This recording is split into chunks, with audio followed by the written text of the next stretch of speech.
This video is about Duccio. He's a Sienese artist, and this is a picture of Siena. It's a rival town to Florence. Florence is where Giotto is from and where the Renaissance started. But Duccio is a contemporary, and he is the main artist for this century uh, uh, for Siena. What we see here is the Campo, is the area right here, and its tower, and this is its big public building, the Palazzo Pubblico, and this is the church. This is the main cathedral of Siena. We'll see one of your works on the list is in this building, in the Palazzo Pubblico. We'll see later. But the work that we're going to see by Duccio was made for this church. It's called the Maesta altarpiece, and it's huge. It's a giant piece of wood with a very complex, number of panels. Its main panel is the Virgin and Child enthroned with saints. This middle part, and then it has extra saints up in little niches up here, and then there's lots of extra scenes up at the top. And some more, angels up at the top. There's Christ in Majesty up there. Some extra scenes down at the bottom. And if you turn around the back, it has all these scenes on the back. So, as far as the complexity in terms of the program of depictions of biblical scenes, it's similar to the Arena Chapel, though it's very different in that it's an altarpiece. That is, it's painted on wood with a gesso cover, just as you saw in the video on how panel paintings were made. It has, a kind of plaster-like surface that has been covered with gold and painted. So it's a different medium, but it's the same sort of program with lots of little stories told in little pictures, and one big picture in the middle here. And this is similar to what we saw with Giotto's version. Is not a Maesta altarpiece, it's just a single Madonna and Child. So, but this is comparable in the sense that it's Mary holding Jesus in her lap in a sort of an architectural throne that she's in with some angels and saints around. So, in that sense, it's a comparable image. Also comparable to Giotto is the fact that it has all these little scenes comparable to the Arena Chapel. So you will have as your example the one piece, the front piece of just this part that you might, on a test, say, compare to Giotto's work. Or you might have the work that you have to compare it's this one, the Kiss of Judas, or the betrayal, right here in almost the lower middle part, and that will be compared to Giotto's version of the same thing, but his is in fresco. So whenever you compare them, the medium is one of the big differences, but it's just. It has some effect on the differences of the way that things are depicted, but the biggest difference between the two is where they're from. That is, Giotto's from Florence. Florence has a different sensibility, a way of depicting things. He was a little more forward in the sense of the things that Giotto did became the things in the Renaissance we think of as the Renaissance qualities. Towards naturalism, volumetric figures, those sorts of things are, were prefigured by Giotto. Duccio, in Siena they have a different look. It's, they call it sort of it's like the Greek style, the Greek meaning Byzantine. There's more influenced by the Byzantine works, so they held on a little longer to the look, the Middle Ages look, the kind of things, those icons, the ones that I showed you before, These are, it's just something that they like better. Their figures tend to be in the direction of being more doll-like, emphasis on patterns, color, prettiness, gracefulness. So there's not a lot of the strong emotion or action, or the kind of simple storytelling that Giotto did, and the clarity of story, and the emphasis on figures and its masses and in space. All those things were Giotto things, and all those things are Florentine things. So this is a good time to contrast, be able to look at two things that are similar in, say, subject matter, but contrast them in style. And when you contrast things, I mean, you say the similarities, you say the differences, but the things that you, when you relate them, they relate in that each is typical of its spot, of its artist, of its country, or if it's, in this case, its region. Siena is not very far from Florence. I guess it's about a 30-minute bus ride. But one thing about Siena is it's a hill town. It's surrounded by a wall. It's very hard to get to. It's defended, but it's also kind of isolated.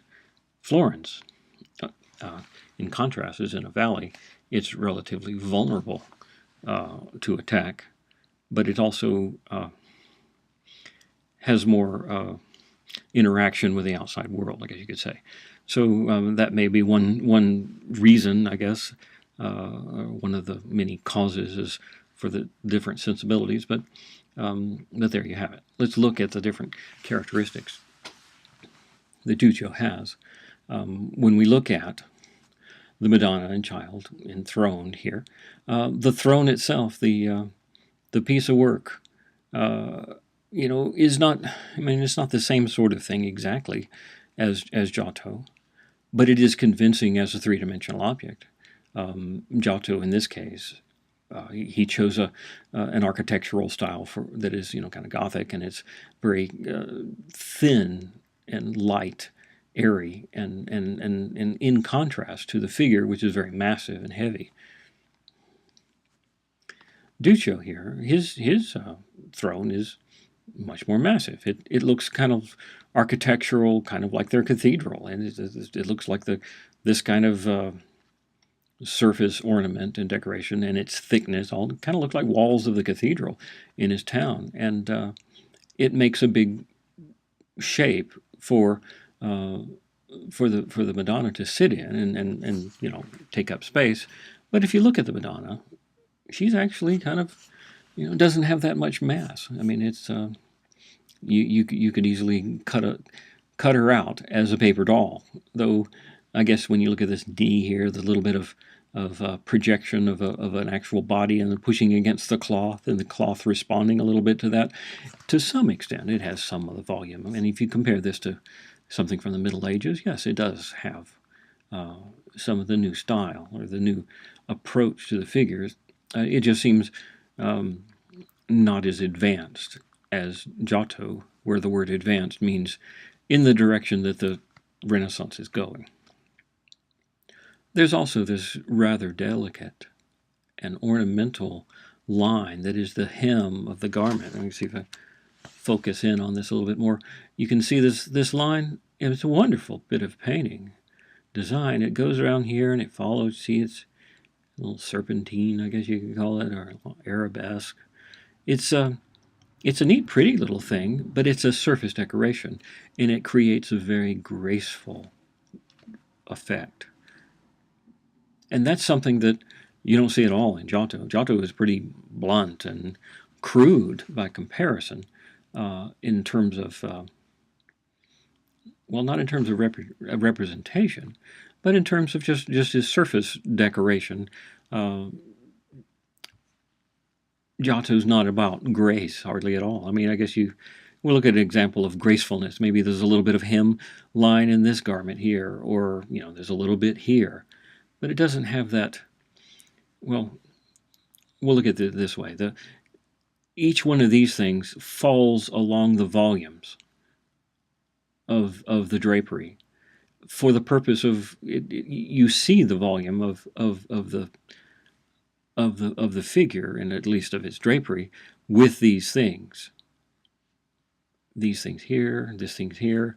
Going back to Duccio, that's not what these are doing. This is a surface line that you just follow with your eye, and it just creates a nice little. It's like a little dance, a little graceful. And there it is in the Christ child. His garment is doing the same sort of thing. It's just a decorative, graceful thing. It's a pretty thing. So that sensibility, I guess, is different from Sienese, from the Florentine. Now the composition is different because it's a long horizontal rectangle. This is an altarpiece. It's one of those grand main altarpieces. In a church, there's going to be the main altar, and then there's lots of little altars along the sides and chapels and around the transept and the apse. These often have little chapels and correspondingly smaller altarpieces. But this is the big one, the main one. So it's it has a like a classroom photo of all sorts of heads of every saint you can have, and extra saints up here. It's not exactly in perfect condition. At some point in the past, it was disassembled, and different places went different. Different pieces went to different places, and the people own them. They're keeping them. But I guess this is an image. This is a composite of if they took all the pieces and put it back together, they sort of imagine that this is the sort of shape that they would be in. And if you look at other altarpieces that haven't been disassembled, you can see that there's probably lots of other stuff, little decorative wooden things and things that make it much more elaborate than what you see here. So it was a big grand thing. It was a big gigantic thing. And there's a story I think told by Vasari that when this was made, it was paraded through the streets. It went from Duccio's shop to the cathedral. With the whole town, everybody closed down their shops and came and carried this through the streets as a big celebration, because it is a magnificent work. Let's look back at the just this part. So this bit here, this little flat bit here, there used to be some moldings and stuff made of probably gold, covered with gold. Look at all the people. They kind of have that sort of medieval look to a certain extent. The fact that they're the ones behind are raised up, so you can see their faces clearly, and they're stacked in a way as to create this pattern that Giotto didn't do. He would have had the people on the back standing on the same level as the people on the front, so that the people on the front would cover up the people on the back, and you see that here. This is the way Giotto does it. Duccio does it so you can see the people. It is about showing all the stuff, not about a consistent point of view. Everybody's individualized, and they have lots of detail in their faces compared to Giotto, where it's all pretty much the same face, and it's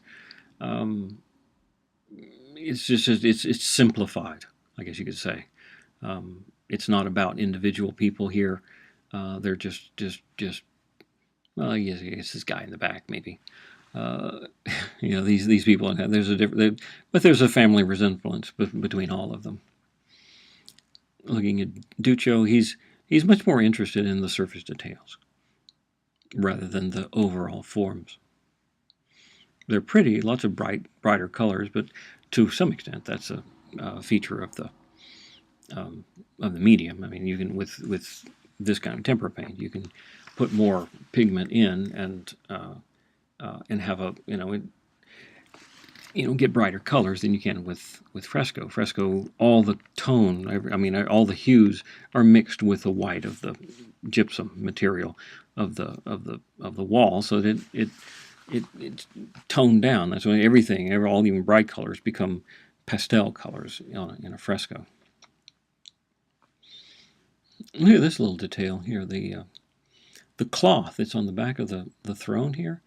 It falls down here and it moves this way, and it comes down there, and it has this sort of a little fold as it falls. A little gravity is pulling this down right there, and that I kind of think is neat. Her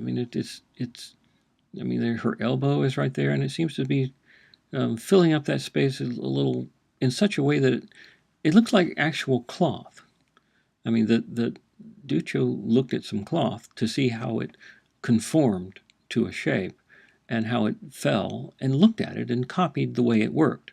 Um, this is a very strong contrast with the way cloth and full drapery, those sort of things, worked in the Middle Ages, which, most of the works in the Middle Ages were made by people who, when they wanted to make a picture of something, they were looking back at previous pictures of stuff and not at the actual things. So this, if you needed to do a Madonna and Child, you didn't go, set up a woman with a baby and you put clothes and drapery and stuff and you arranged it just right and you copied it. That's not at all what you would do. You'd look at another piece that was made earlier, and that piece was made by somebody who looked at an earlier piece, and so on down the line. So there was a long, many generations removed from anyone actually looking at a thing. But one of the things about that's new about the Renaissance is you have artists who are looking at stuff, copying, seeing what they see.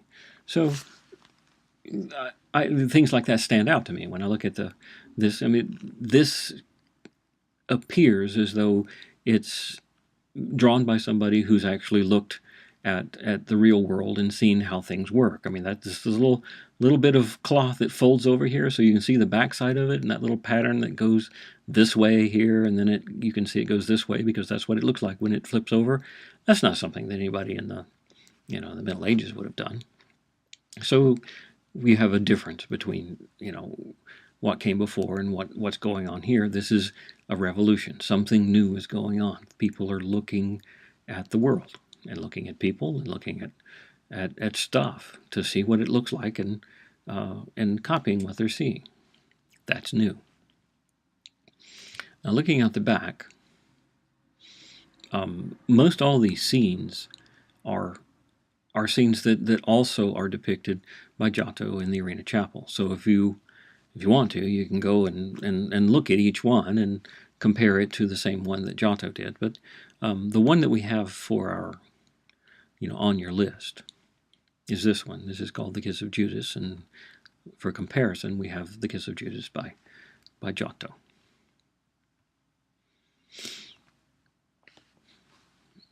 It's very different. These figures, by comparison, don't have the mass. They don't have the solidity. But there is some energy that's coming from the fact that you've got a whole group of people on this side moving this way, and you got these diagonals here that you have a sweep going on here. There's action. There's a sweep going off to the left with Peter. I mean, there's the knife episode. What he calls the spears or lances or pikes or whatever these are that the soldiers have. They're not pointing the same way that Giotto's did, where they were, in his case, they were pointing at this scene so as to focus on it. We don't have that. In fact, this part, the Peter cutting off the ear scene, is moving away from it. So it's almost like when you consider this moving to the left and this moving to the right, it's almost like an explosion is going on, moving outward rather than everything being compressed into the center and focused on one thing. So formally, it's a very different way of telling the story.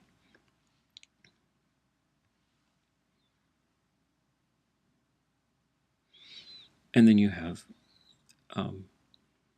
this, what we could call, I guess, the Sienese sensibility of figures are not masses, but they are decorative things with lots of changes in tones that represent all the different folds of cloth, and even has this little graceful line right here. I don't know if this is the sort of scene that calls for grace, but all of them, when you look at all of these, they're all little pretty little little dollhouse people, and they're almost like paper doll people. There's bright colors, and each one is a pretty thing rather than an emotionally charged thing, the way Giotto was went to pains to make happen in something like this. he boils it down to essentials. You have great big figures. You have a crowd back there represented by these heads, but the main elements he's makes few and large, so as to make everything as clear as possible, I guess, and to simplify it as much as possible.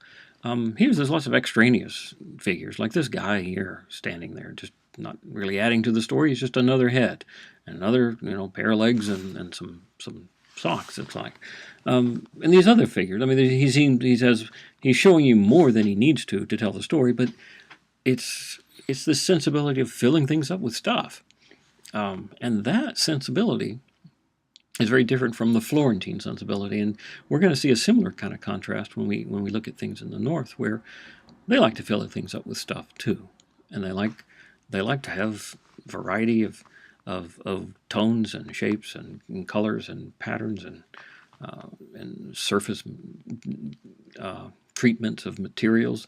All those things are just sort of a richness, I guess, that they want to express with the picture, so that the picture and the altarpiece that's attached to becomes a great piece of treasure. It's got gold, it's got movement, it's got pretty stuff, decorative colors and patterns and movements, and all this stuff makes it a big piece of treasure, rather than it's not the treasure is not the word you say when you walk into the Arena Chapel. It's about figures and their mass and their people that are like real people expressing real emotions in a real space. So I guess that's the main sort of difference between the two. Let me show you another contrast. This is Duccio's version of Christ entering Jerusalem, and Giotto's version of the same story. They have practically the same elements. The children and the trees pulling down limbs. They have the palms that are going to be put on the ground for Christ to walk over. The group of disciples on the left here, and the folks in the city who are watching Jesus enter. And there's the architecture up there, a big solid architecture with a doorway for him to enter, and this sort of formal elements that push you in that direction, or tell you that the movement is going in that direction. And look at the number of figures. I mean, there's a few, but there's not too many. Duccio wants to crowd it with lots of big crowd of folks, and notice the way he shows a group of people. You see all the ones in the front, and you see all the ones in the back. There's no overlapping of faces, so he wants you to see all. Well, I guess this one here is, but everybody else, you can see their whole face. And in order for him to stand like this in nature, these all have to be standing on a big box in the back, so like they're on bleachers. Giotto doesn't do that. He's consistent with his space and their point of view, so that these people in front represent all the people in the back, and with their little halo sticking up. Also, here's a kind of an interesting innovation that even Giotto didn't do, is that look at the space of the picture in terms of the route that Jesus is going to take. I mean, he's going here left to right, and then he's going to have to turn and go back into the picture. Giotto didn't do that. His is essentially going from left to right into this place, like it's on a stage. He's going from stage left to stage right. Duccio is, this is kind of new. I can't imagine anybody in any work in the Middle Ages doing anything like this. This sort of arc going back into space. Oh, another thing, look at the architecture he's going to go into. This looks real. This looks, it's not inconsistent in terms of a perspective. This is seen from a different point of view than other things. But even so, these things look like like they're actually three-dimensional objects in space. Look at the different tones of these facets, so that you can tell where the light is hitting it most, and a little bit less, and a little bit less. And look at all these things here. I mean, it looks like Duccio's been learning something about architecture and depicting three-dimensional objects in space. Well, not entirely. I mean, look at this. I mean, he's got this wall here, but I don't know, it's kind of hard to tell if is that supposed to be the top of the wall? It's almost as if the dirt of the surface of the road comes all the way to this edge, and the wall has no thickness at all. And it's hard to tell. And then you've got this angle here, which is kind of this actually kind of looks medieval right here, the way this is depicted, and this seen from this point of view, and we're looking down here. That's a little inconsistent. So he doesn't get points for that in terms of moving in the direction of what's going to be the Renaissance proper. But this is an innovation that even Giotto, I don't think, ever did. This movement back into the picture plane. I guess we also got some weirdness in that the smaller faces seem to be lower down and you get bigger as you go up, which would be counter to any perspective that I know. Another thing I wanted to show you real quick was the Annunciation that's on the Maesta. Let's look at the overall picture. I guess they thought that it used to belong right here. It's the Annunciation. And go back here to the close-up. It is it's just one little picture in a great big constellation of pictures. But it's going to be important later. So look at it. You got Gabriel, you have Mary, and they are in an architectural space. It's a simple room. You know, the ceiling has these rafters, and they are orthogonals that move back in space in a kind of a perspectival way. And this one, these things go down in a line, but they're not exactly they're not headed toward the same point. So he's not using anything at all like perspective. And in fact, it's pretty far from actual linear perspective. But as far as someone making something up, it's a convincing space that Mary's in. This is a little wonky right here, but that does look like a place that could hold a person. The relationship between Gabriel and the space is a little weird because if he looks like he's almost moving laterally behind himself there towards those open doors, like he's opening those doors, but he actually came in from the left. But he could occupy that space. And what we're going to see later is a very similar thing by somebody in the north who was influenced by this picture or one very similar to it because it's got many of the characteristics. We'll see that when we get to the north, and it'll be Jean Pucelle.